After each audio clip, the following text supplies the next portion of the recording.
சூரியனுக்கும் கடைசி பிளானட்டான நெப்டியூனுக்கும் இடையில இருக்கிற தூரம் 450 கோடி கிலோமீட்டர்.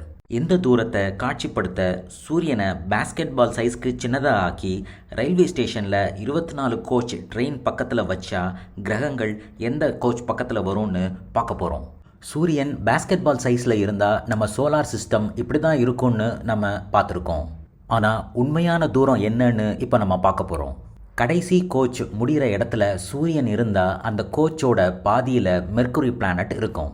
அந்த கோச்சோட முடிவில் வீனஸ் பிளானட் இருக்கும்.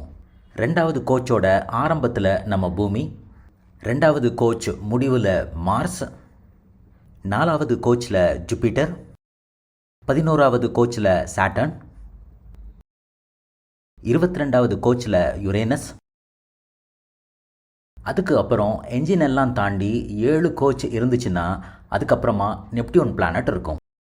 பேஸ்கெட் பால் சைஸில் இருக்கிற சூரியன் 3/4 கிலோமீட்டர் தாண்டி கோலி சைஸில் இருக்கிற நெப்டியூனை கண்ட்ரோல் பண்ணுறதை நினச்சா வியப்பாக இருக்குது. பிளானட்ஸ் கிளியராக தெரியணுன்றதுக்காக இந்த வீடியோவில் கொஞ்சம் பெருசாக காண்பிக்கப்பட்டிருக்கு. அதோட ஒரிஜினல் சைஸு இப்படி தான் இருக்கும். இந்த வீடியோவில் யூஸ் பண்ண கால்குலேஷன்ஸ் எல்லாம் டிஸ்கிரிப்ஷனில் இருக்குது.